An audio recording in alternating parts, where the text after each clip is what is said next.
Episode in my Lunch and Learn series on Accelerate Agile. Today we are going to cover Cadence. Cadence is a great tool. It's a tool in the Agile toolbox, which is one of the first things that I get out whenever I'm setting up a new team or a new scale Agile implementation, is really to set up a Cadence to really get things running.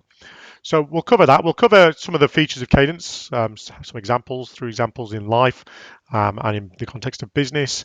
Why Cadence is so important to Agile and the solution. The reason why that solution is for a problem which Agile introduced.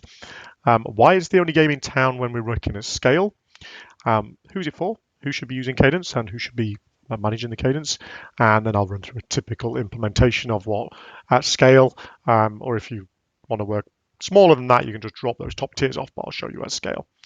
Okie dokie, so let's jump in and go through what are the features of Cadence in the context of a business. But actually, I'm just going to go through the features of Cadence, right? And some cadences you've probably seen before to give you an idea of what I mean when I'm talking about Cadence. So the first one is you're going to have an individual cadence. Now, your cadence is going to be quite small, things that you do on a regular basis. And the obvious examples, I hope these are obvious examples for you, is you brush your teeth. You brush your teeth. It's one of those things that you want to do as a hygiene. You'll do it daily, maybe twice a day. You'll eat meals probably on cadence. Now you might not. If you don't eat meals on cadence, you might find that you're not very healthy. You might find that your sleep's disrupted, etc. Heating on cadence is quite important, and you'll generally have 3 meals a day, and they'll generally be around the same time. That's on cadence. That's not a daily cadence. That's less than a daily cadence, even smaller. One that might be, I'm not a big fan of going to the gym. Some people love it, but let's just assume not everybody does. When you join the gym, often you will set up a cadence to go 3, 4 times a week or even maybe daily. And you do that because it's something you might not enjoy doing. And you know, if you don't set that up, it won't work. And that's sometimes what cadence can bring as well. It can bring in the routine for doing things that you're not necessarily keen on doing, but you know it's good and good for your health. So they're individual ones. They're little ones. And in business, you'd have similar ones that are little, you know, cadences for your days, those little things, just to look after the individuals.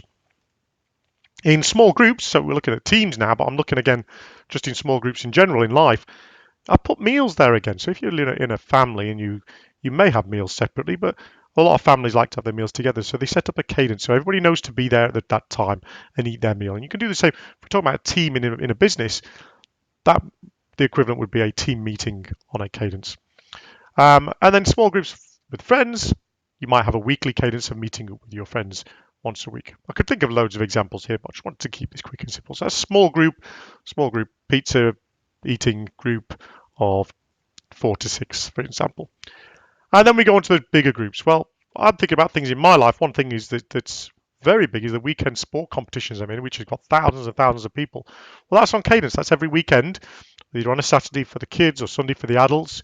And that's how we get that working. And the only way we can get a competition working is if we work on a regular cadence where the same thing happens every week. It works for both the competition organizers and the competitors because we know we have to be available on that Saturday, every Saturday for that period of time. And that works on a cadence. They don't just throw fixtures in the middle of the week. And if they do, you find that that's quite disruptive.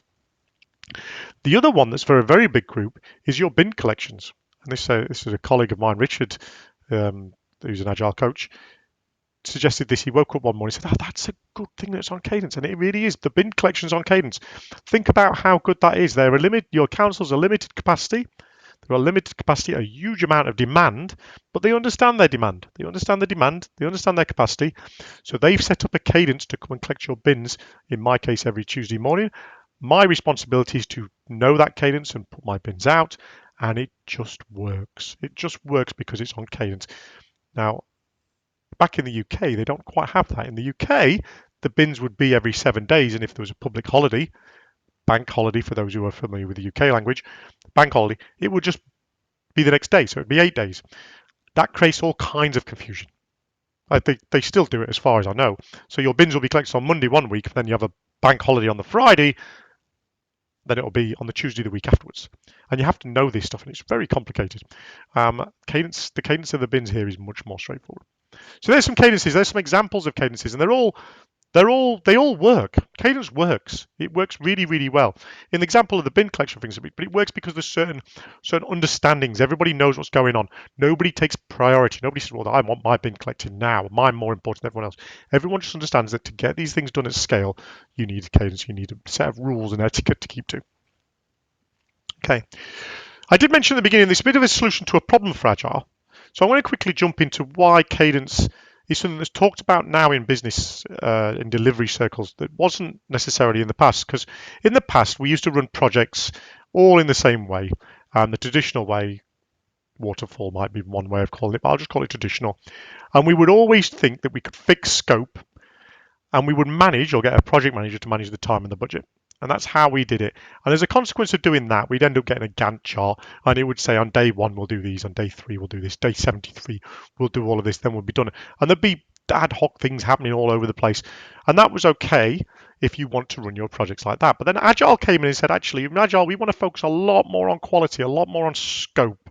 That's what we're going to do. We're going to focus on the outcomes and the scope a lot more. And that created a problem because that meant the Gantt chart went, and instead we brought in, well, we're going to focus on all of scope.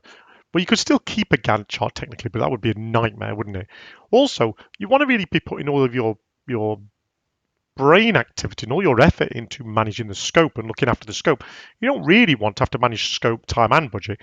And in fact, here's a number one tip I'll leave you. If you are managing a project and you are having all three variable, stop now. Fix something at least fix one of the three. Or try and fix one of the three, then to try and fix the second one afterwards. Fix something. And in Agile, we said, well, if we're going to have flexible scope, let's fix our time and our budget. Budget, by the way, doesn't have to be fixed. It's obviously a lot better and a lot more efficient if you do. That's budget being the team, who you've got doing stuff, the size of the team. But let's fix time. And so we implemented Cadence. Cadence got there, and it meant we could focus a lot more of our brain trust on scope. So we introduced that problem by saying we were going to focus on scope, and it really is it's a great outcome. Cadence was there. I already told you, people are having meals, and we've had end of the week drinks for ages. We've always had cadence, but implementing that cadence into how we operate as well really, really works. Okay, so we'll take a little pause. We'll move on to the next section. So when cadence really, really comes out is when it's at scale. So my first real introduction to cadence working, having worked Waterfall for a number of years, was when I got introduced to Scrum and started working in Scrum. And Scrum's great. It has that cadence, that plan, do, check in while you're doing, and then review. Do your retrospective, review how you work, and review that as well. Review what you've implemented and review how you did it. And then do it all again. And that cadence works really well. But actually, where it really, really benefits you is when it's at scale. When it's at scale, cadence works so well. But just like the bin collection, everybody has to buy into it. You can't have people who go, oh, well, actually, I'm the priority project. I'm just going to pull all the bin lorries over and wait outside my house because I'm the priority. You can't do that. And let's have a look at a little example of why it works at scale. And Uber versus trains, right? I mean, this is 2024, so we're not talking taxis versus trains, but I could have taxis versus trains. So the two different delivery mechanisms. And Uber is great. You can have it whenever you like. You can just set up a meeting whenever you like, and you can be satisfied that you've got where you want to be. But actually, if you set up a meeting or you order an Uber and you've got to move a lot of people, or a lot of people want to be involved, it's a nightmare. You've got to plan it. You've got to get it into the diaries, and you've got to communicate it to everybody. Actually, if you wanted to just use the train method, the timetable's set. Whether you needed the people in there for that session or not, hopefully you do, but only for a small period. You're doing regular. But the timetable set is very democratized. Everybody knows how to use the train. Everyone can use it at their own time. You get the train they want, and it's a lot more cost effective as well. And that's the second point really. Uber's not really for mass transit. If you're going to do the odd project, if you're not really a delivery team, not a delivery enterprise, you're doing the odd project, do it waterfall. Do it waterfall. Create meetings when you want project meetings. But if you've got more than one project, maybe 3, 4, I'm on engagements where there's hundreds of projects in the organization. You can't do it like that. You can't move people around like an Uber. You have to have a train. You have to have a set timetable for people to come to. It's a mass transit system, a train. Although you can go with an Uber where you want, when you want, really the train's for the masses. The final thing is if you're going to have lots of teams, lots of Ubers when they turn up when they want, or when somebody orders them, when you finish the meeting or when you get there, when are we going back? So you get an Uber to somewhere. When are we going back? Oh, well, we haven't ordered it yet. Well, let's sort that out later. And then you've got the old communication. We'll go back to the beginning. Just get the train. Well, next meeting will be in a week's time. You'll get the 5 o'clock train. It's easy to communicate. So who is Cadence for? Well, I think my last slides and what I was talking about is everyone. You can't have a situation where people go, well, the number one project won't do that. It's the number one project, so we're just going to set up meetings because it will disrupt everybody else. Absolutely will. Now, to say it is for everybody, somebody needs to administrate, somebody needs to set it up, and that's where I'm coming to the idea that there's a band. There's a band, and it doesn't matter if you're running an orchestra. If you're running an orchestra, you need the conductor at the front. You need somebody to conduct all of those different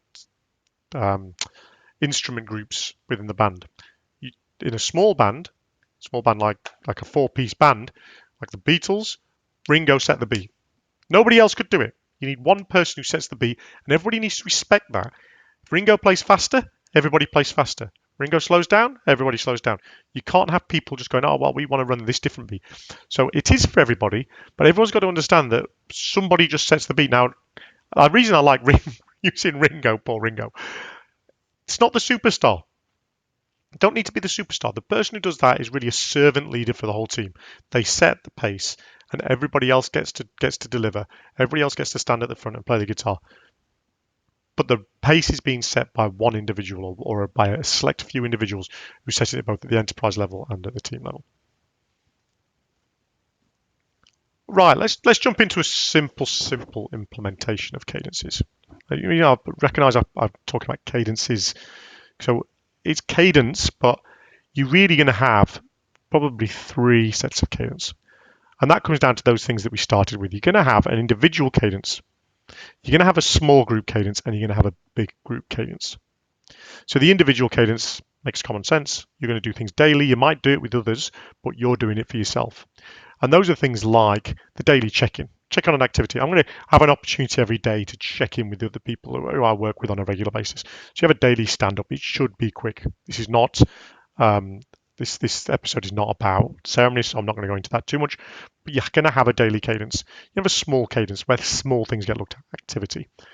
Then you're going to have like a medium cadence. The medium cadence is, I put weekly. This is where sprints could be used, but weekly, 2 weeks, depending on the complexity of your work, where you're going to get together with the core people who you work with, and you're going to plan what's in the next increment. So you're going to go, right, next 2 weeks, and then give me my autonomy. I'll meet with you daily quickly, but we want to focus in, review how we're getting on with our key results, review how we're getting on with our epics, for instance. But that's the next cadence. That's a small group, round table conversation. Same group you might catch up with individually, but it's a different thing you're going to be doing. You're then going to have your big groups. Your big groups are those people who you interact with a lot less regular. You're going to look at big things. It's going to be a quarterly cadence. You're going to review the last quarter. You're going to look at the next quarter. You're going to work out a few other things there. You're going to look at your resources. You're going to look at how that's working. But you're really going to do that on a cadence. That's the big things, how your objectives looking. So if you are going to implement cadence, 3 tiers. And they just happen to match the 3 tiers for the work item types. So if you've on episode 1 we did OKRs, we've got the activity for the individual, for the small groups we've got the key results, and the big groups we've got the objectives. Go and check that episode out if that didn't make sense. Okay, we'll wrap up now. So cadence, loads of examples in life, brushing your teeth, most straightforward one. Collecting the bins by the council, massive operation, brilliant cadence. It was introduced really in the ways that we work in delivery of projects because we wanted to fix. We recognized we couldn't fix scope anymore. So because we wanted to spend more of our brain power on scope, it was going to always be more effective to then fix time. Remember, Ubers are great. They're absolutely great for individuals and very, very, very small groups. You can't use them for mass delivery. You're going to have to get a transit system that works, and trains and fixed times. Fixed cost is going to be a lot more straightforward and a lot more cost effective. It's going to be more beneficial to everybody. Remember that you're gonna have to have somebody set this up for you, or you might be the person who sets it up. It's going to be the servant leader. They are going to set the rhythm, and they're going to set the rhythm at all levels, and you're going to have to respect that. You might be the best guitarist in the world, but you're not going to sound any good if you're not in beat with the rest of the band. And then when you do set up, remember there's going to be three sets of cadence. The individual one that's really is for the individuals. If you're an expert in a team, it is for you. The small group, which is for the teams, and then the big one, which is for the value stream or for the enterprise. So that's how Cadence works. That's all the benefits of it. That's the functions, features. If you want more on this, I've got my website, agilecoach.com.au. Please go and join that. Subscribe on LinkedIn to the newsletter or just download the podcast. All right, you take care.